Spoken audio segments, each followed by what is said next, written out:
Tierra Santa, la única aldea completamente cristiana, sufre incendios, violencia y acoso de colonos israelíes. El párroco de Taibé relata la difícil situación de su comunidad.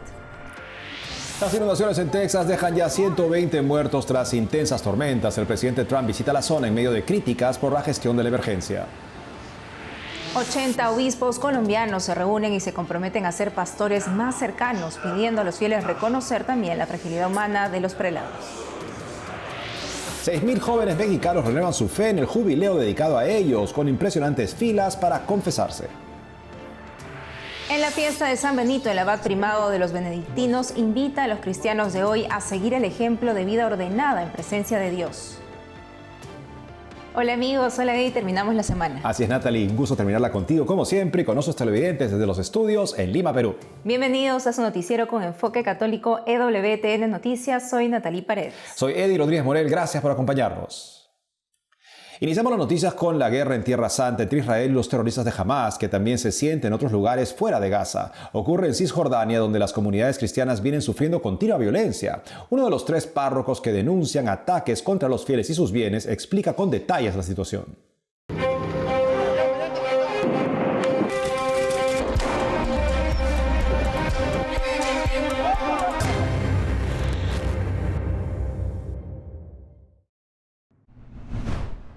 Aquí la aldea Taibé, en Cisjordania, la antigua Bram, mencionada en el Evangelio de Juan como el lugar donde Jesús encontró refugio después de resucitar a Lázaro.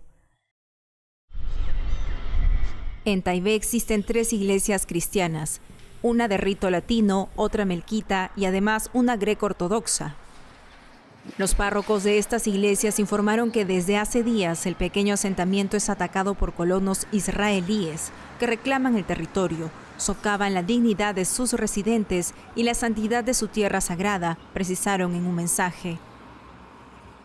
El padre Bashar Fawadla, párroco en Taibé desde 2021, relató a Ciprensa que los colonos israelíes quemaron a inicios de julio la iglesia de San Jorge, que data del siglo V y donde suele realizar la misa. Nos atacaron a la gente, atacaron sus hogares, restringieron a la gente, impusieron restricciones para ir a Jerusalén, por ejemplo, porque no tenemos permiso para ir a Jerusalén como palestinos ni como sacerdotes palestinos. Entre 250 y 300 personas permanecen en Taibé. La mayoría de sus habitantes emigraron en busca de un futuro mejor. El párroco dice que los que se quedan viven del cultivo de olivos. El principal objetivo de los colonos es ocupar más tierras para robar todo de la tierra. También quieren animarnos a abandonar este país y decir: esto no es para ustedes, no son originarios de esta tierra, y esta tierra es para nosotros, no para ustedes, para infundir miedo en la gente. Desde el inicio del conflicto entre Israel y Hamas, la situación en Taibé ha empeorado. El desempleo afecta a una gran parte de sus habitantes, quienes siendo palestinos tienen prohibido entrar en Jerusalén, donde muchos trabajan. Lo que necesitamos ahora es poner fin a esta guerra, a este conflicto, orar por la paz, buscar la paz, orar por la justicia, para que el fruto de la justicia sea la paz. A pesar de los ataques y del sufrimiento en Taibé, la comunidad aún mantiene su esperanza, afirma el padre Fawadla, quien pidió presionar a Israel y Hamas para que detengan los ataques. Tenemos esta identidad desde la visita de Jesús a Taibé hace 2025 años. Al visitarnos, nos inculcó en el corazón que somos discípulos de Jesucristo, es decir, cristianos, los nuevos cristianos de nuestra iglesia. Así que somos un testimonio de vida. Este lunes 14 de julio, los jefes de las iglesias cristianas de Tierra Santa visitarán Taibé para expresar su solidaridad y cercanía.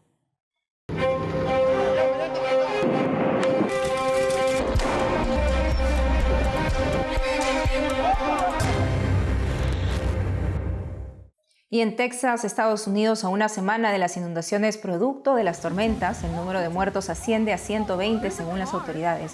Associated Press informa que aún hay esperanza de encontrar con vida a algunos de los 161 desaparecidos reportados tras la catástrofe que inició el 4 de julio.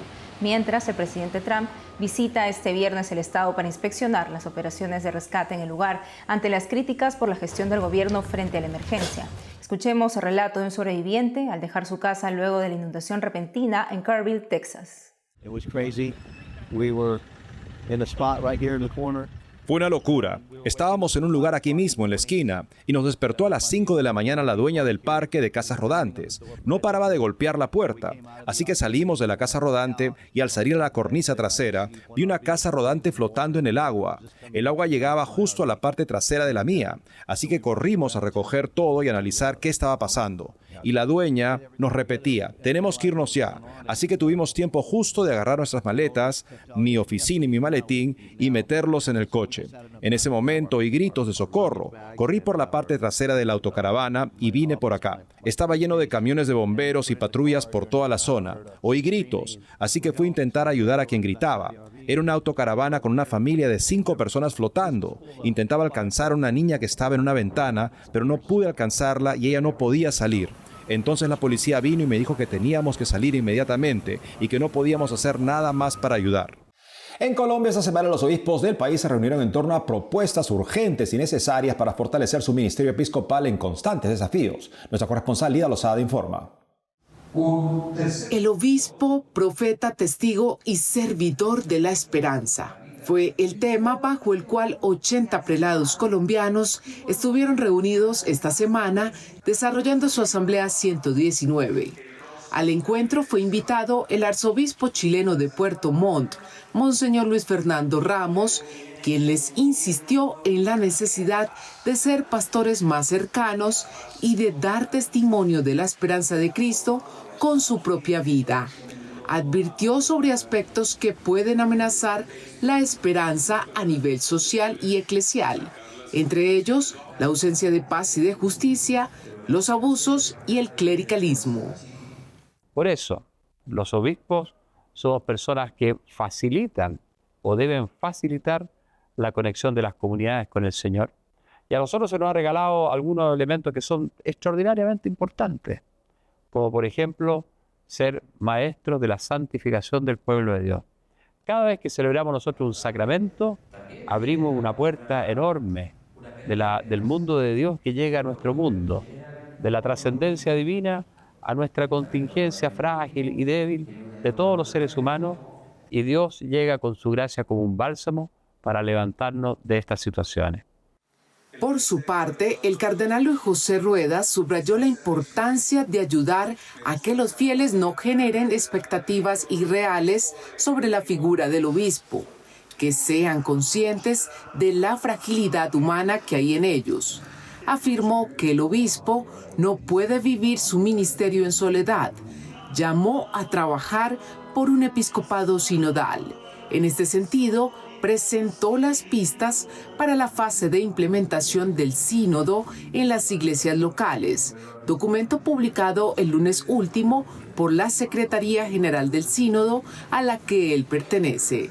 El obispo es un servidor en, con y para la comunidad. Y cuando hablamos de la comunidad, hablamos de todos los bautizados, hombres y mujeres, de los ministros ordenados, de la vida consagrada femenina y masculina, de los laicos, que es el grueso grupo de la iglesia. Por lo tanto, el obispo no puede vivir su ministerio en soledad, tiene que vivirlo en comunidad, en fraternidad, y es un servidor de la sinodalidad. Hemos dicho, el obispo es la puerta de entrada. ¿Por qué? Porque el obispo es el armonizador de las diversidades a la luz del Espíritu Santo, y ese es el trabajo y esa es la misión sinodal que se le recomienda al obispo. El presidente del episcopado colombiano afirmó que para ser portadores de esperanza para el país, primero son ellos los que deben vivir la conversión. De allí la importancia del tema elegido para esta asamblea. También nosotros tenemos que formarnos junto al pueblo de Dios, crecer, madurar en nuestra vocación cristiana y en nuestro servicio como obispos en favor de la comunión y en favor de la unidad. Considero que hoy Remar Mar Adentro exige y nos pide a gritos un pensamiento, pero no un pensamiento que se desgaste en el negativismo, sino un pensamiento abierto a la propuesta, abierto a ideas nuevas, abierto a un país donde somos capaces de trascender dolor, penuria, muerte, violencia, mentira, esclavitud. Este jueves, los obispos compartieron un mensaje con el pueblo colombiano en el que aseguran que como profetas seguirán anunciando a Cristo como fuente de esperanza con obras concretas, como la convocatoria de espacios de encuentro, la promoción de la dignidad humana y la justicia. Como testigos, continuarán acompañando a las comunidades más afectadas en medio de las adversidades, como la violencia y la pobreza. Y como servidores, ratificaron su compromiso con el diálogo social y pastoral. Todo en medio de sus preocupaciones por la situación del país. Nos duele la persistente fragmentación y polarización que afecta la convivencia entre los colombianos. Las divisiones políticas, sociales y económicas que se agudizan. Los prelados culminaron su asamblea este viernes con un retiro espiritual que los preparará también para celebrar mañana sábado el jubileo de los obispos en la emblemática Basílica Nuestra Señora del Rosario de patrona del país. En Colombia, Lida Lozada, EWTN Noticias.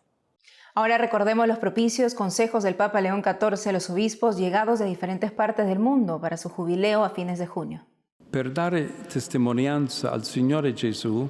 Para dar testimonio del Señor Jesús, el pastor vive la pobreza evangélica. Tiene un estilo sencillo, sobrio y generoso, digno y al mismo tiempo adecuado a las condiciones de la mayoría de su pueblo. Las personas pobres deben encontrar en él un padre y un hermano, sin sentirse incómodas al encontrarse con él o al entrar en su casa. Él está personalmente desapegado de las riquezas y no cede a favoritismos basados en estas o en otras formas de poder. El obispo no debe olvidar que como Jesús ha sido ungido con el Espíritu Santo y enviado a llevar la buena noticia a los pobres.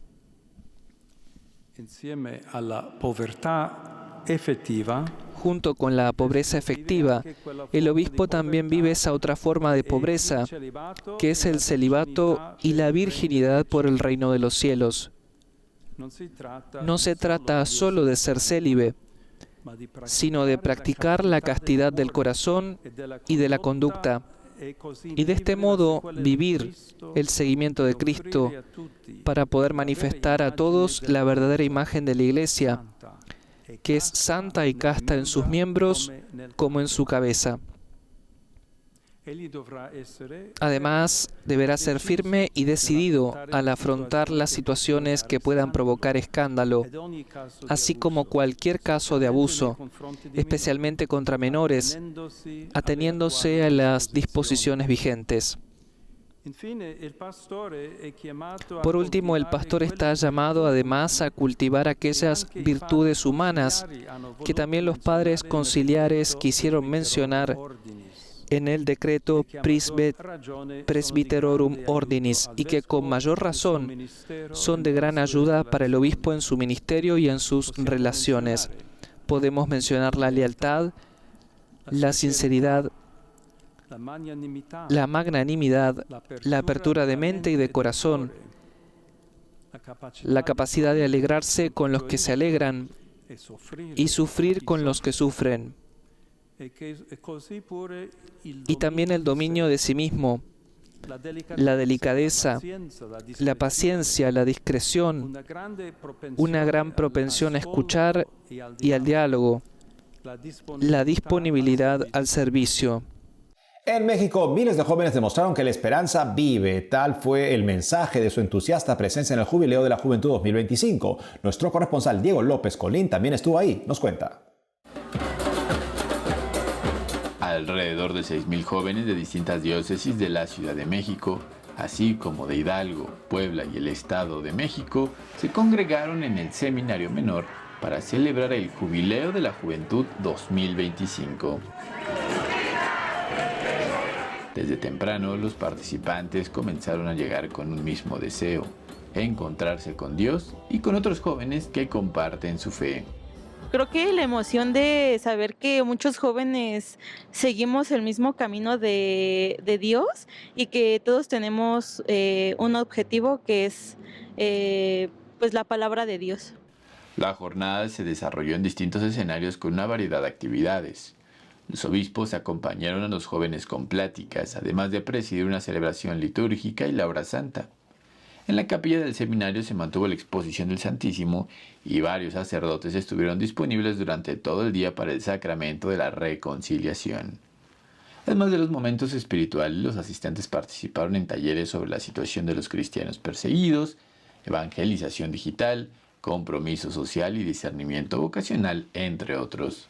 Después de la pandemia y todo lo que se han enfrentado los jóvenes que nos hemos enfrentado a los sismos, pues te hacen darte cuenta que necesitas agarrarte de Dios y tener esta confianza en Él para salir siempre adelante. En otro espacio se ofreció la oportunidad de venerar las reliquias de santos jóvenes como el Beato Carlo Acutis y San José Sánchez del Río, cuyas vidas inspiraron a muchos a seguir un camino de firme fe y valiente.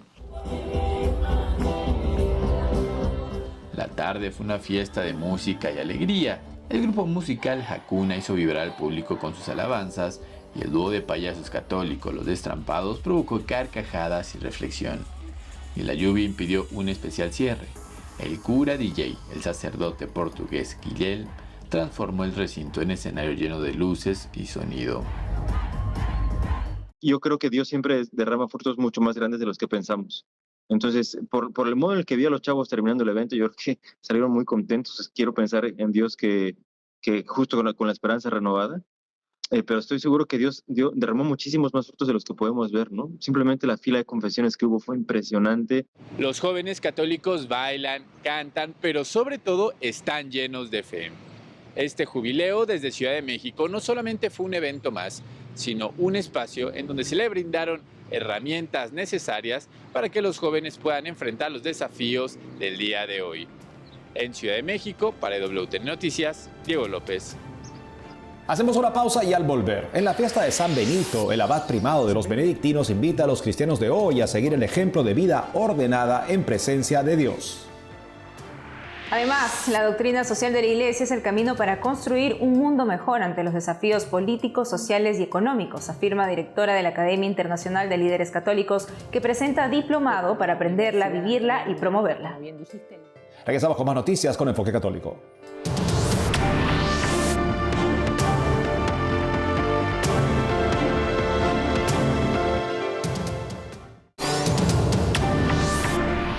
En la fiesta de San Benito, hoy viernes 11 de julio, recordamos cómo la vida de oración y trabajo inspirados por el santo forjó la base espiritual y cultural del cristianismo en Occidente. Nuestra corresponsal Paola Arriaza informa.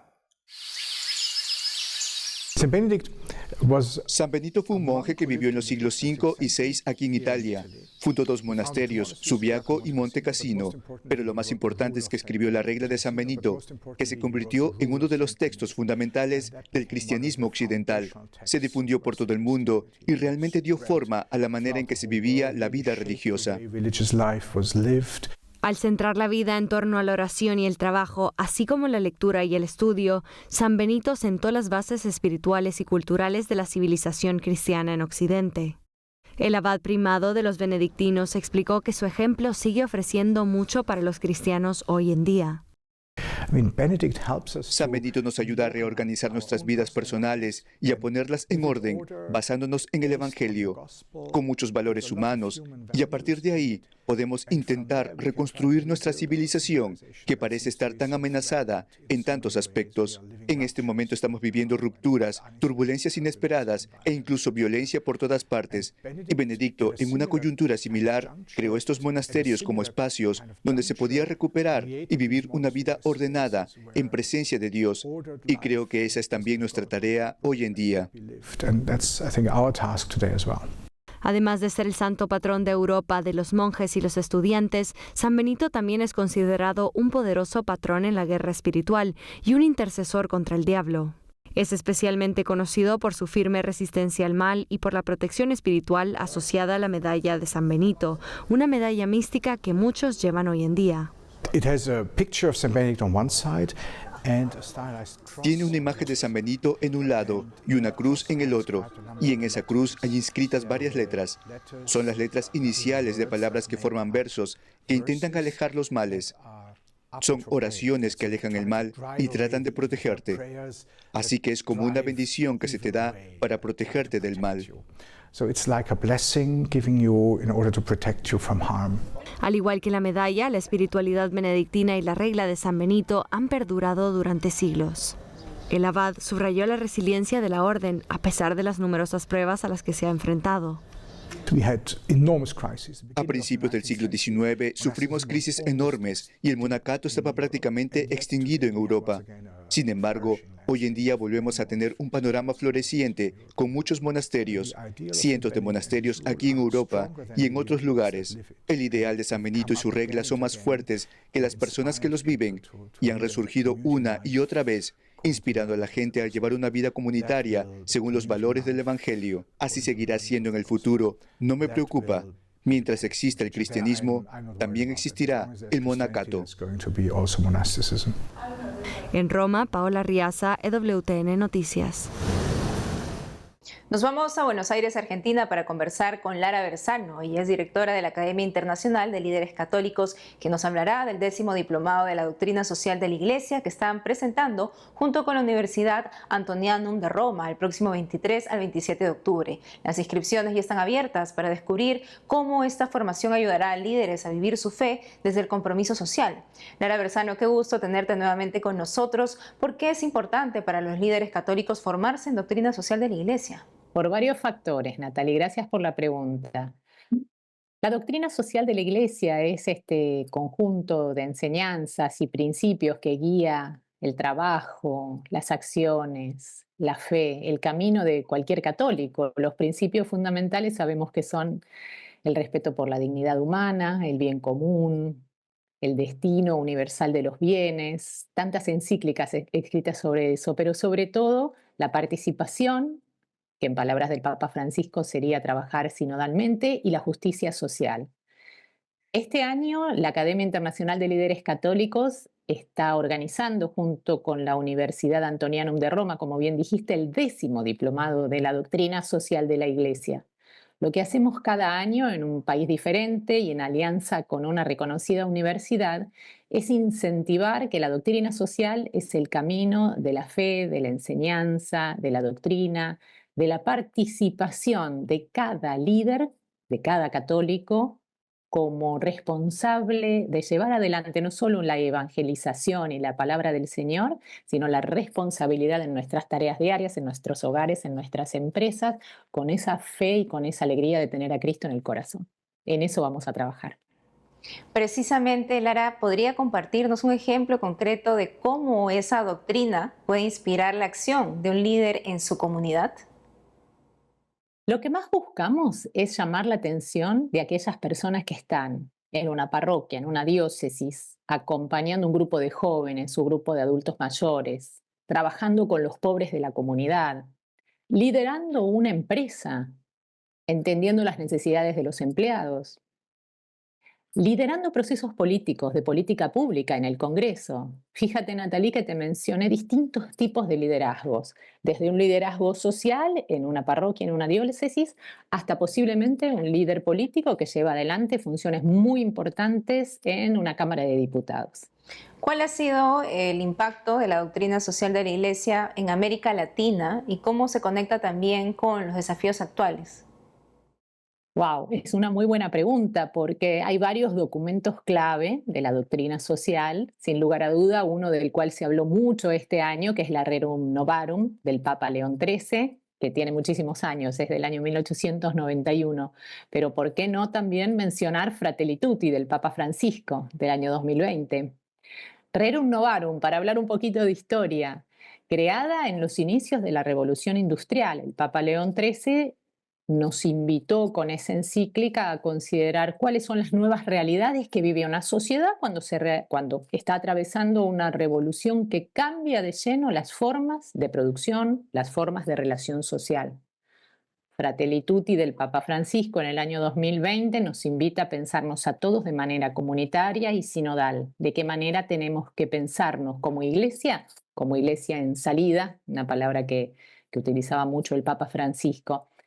Entonces el impacto, que creo que hay varias personas que han escrito mejores cosas de lo que yo voy a decir, en América Latina es el siguiente. Entender que América Latina está atravesando grandes desafíos políticos, sociales, económicos, que los laicos, la Iglesia, quienes trabajamos en cualquier rol de liderazgo, tenemos una responsabilidad muy grande de seguir formándonos y entendiendo cuál es este rol importante que tenemos como líderes y como católicos para seguir construyendo y construir un mundo mucho mejor. Y eso es importante, Lara, como tú nos comentas. ¿De qué manera entonces el diplomado que ustedes ofrecen busca no solo enseñar la doctrina social de la Iglesia, sino también formar a las personas para que la vivan y también la promuevan, como más o menos nos estás comentando? El diplomado tendrá este año por primera vez una fase virtual, que es todo el mes de septiembre, en la cual trabajaremos temas como el diagnóstico mundial de la esperanza para analizar un poco esto que acabamos de hablar, cómo está América Latina parada frente a los grandes desafíos de la modernidad y de la realidad.